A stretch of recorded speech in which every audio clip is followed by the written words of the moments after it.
মায়ের দোয়া লও হে মুমিন মায়ের দোয়া লও, মায়ের দোয়া লও হে মুমিন মায়ের দোয়া লও। বিপদে পড়বে না তুমি যখন যেথায় যাও, বিপদে পড়বে না তুমি যখন যেথায় যাও। মায়ের দোয়া লও হে মুমিন মায়ের দোয়া লও, মায়ের দোয়া লও হে মুমিন মায়ের দোয়া লও। যার কারণে বাইজিদেরই নাম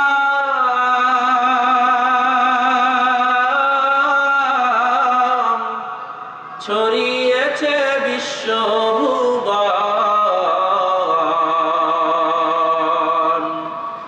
যার কারণে বাইজিদেরই নাম ছড়িয়েছে বিশ্বভুবন। মায়ের দোয়া লও হে মুমিন মায়ের দোয়া লও, মায়ের দোয়া লও হে মুমিন মায়ের দোয়া লও। একটি গেলাস পানির ফলে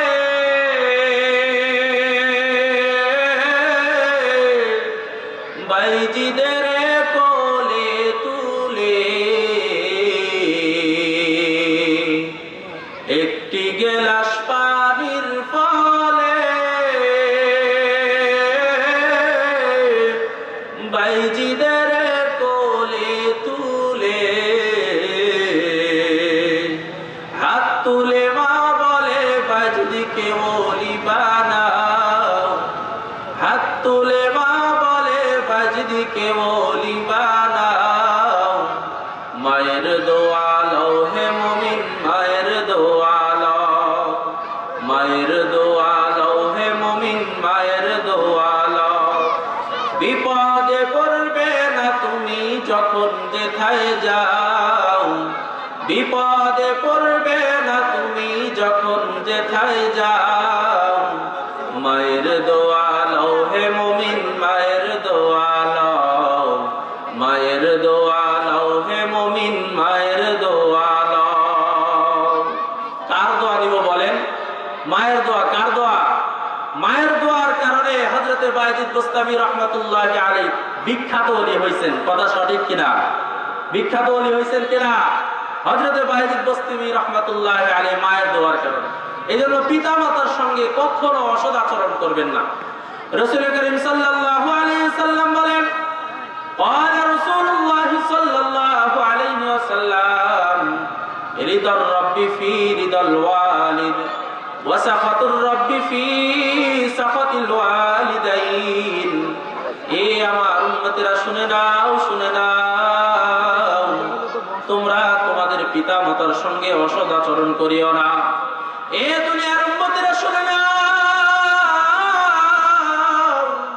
পিতা মাতার সন্তুষ্টি আমার রবের সন্তুষ্টি। আর পিতা মাতা যদি অসন্ত হয়ে যায় রব অসন্তুষ্টি হয়ে যায়। এই জন্য দুনিয়ার মুসলমান পিতা মাতার সঙ্গে এমন আচরণ করিও না যেন পিতা মাতার জবান থেকে উপশব্দ বের হয়। আল্লাহ পাক রব্বুল আলামিন বলেন, ওয়াকাদা রাব্বুকা আল্লা তা'বুদু ইল্লা ইয়্যাহু ওয়া বিল ওয়ালিদাইনি ইহসানা ইম্মা ইয়াবলুগান্না ইনদাকাল কিবারা আহাদুহুমা আও কিলাহুমা ফালা তাকুল লাহুমা উফফিউ ওয়া লা তানহারহুমা ওয়া কুল লাহুমা কাওলান কারীমা। আল্লাহ পাক রব্বুল আলামিন বলেন, এ দুনিয়ার মানুষেরা শুনে নাও, শুনে নাও, তোমাদের জীবদ্দশার মধ্যে যদি তোমরা বৃদ্ধ অবস্থায় তোমাদের পিতা মাতাকে পাও, অথবা পিতা মাতার মধ্যে যে কোনো একজনকে পাও, তাদের সঙ্গে এমন আচরণ করিও না যেই আচরণের কারণে তোমাদের পিতা মাতার জবান থেকে উফ শব্দটা পর্যন্ত বের হয়। আল্লাহ পাক বলেন, তোমরা তোমাদের পিতা মাতাকে যদি বৃদ্ধ অবস্থায় পাও, তাদের সঙ্গে এমন আচরণ করিও না যেই আচরণ করার কারণে তোমাদের জবান থেকে, তোমাদের পিতামাতার জবান থেকে উফ শব্দটা পর্যন্ত বের হয়। অথচ এই শীতল এলাকার যুবক ভাইরা, আপনারা আপনাদের মায়ের সঙ্গে কেমন আচরণ করেন নিজেরা নিজেদের বিবেককে প্রশ্ন করলে আপনারা নিজেরাই বুঝতে পারবেন। আমাদের পিতামাতা উফ শব্দ তো দূরে থাক, আল্লাহর কাছে হাত উঠায় বদদোয়া করতে পর্যন্ত বাধ্য হয়। কথা ঠিক কিনা বলেন? কথা ঠিক কিনা?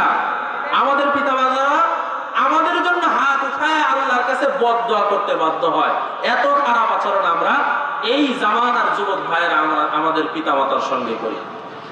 আমাদের পিতামাতার সঙ্গে আমাদের ঘরের যে রমণী আছে, স্ত্রীর কথা শুই না, আমাদের পিতামাতার সঙ্গে এমন আচরণ খারাপ করি যে যেন আমাদের আপনজন, আমাদের স্ত্রী পরিজন যারা আছে এরাই, আর আমাদের পিতামাতা আমাদের আপনজন বলতে দুনিয়াতে কেউ নেই।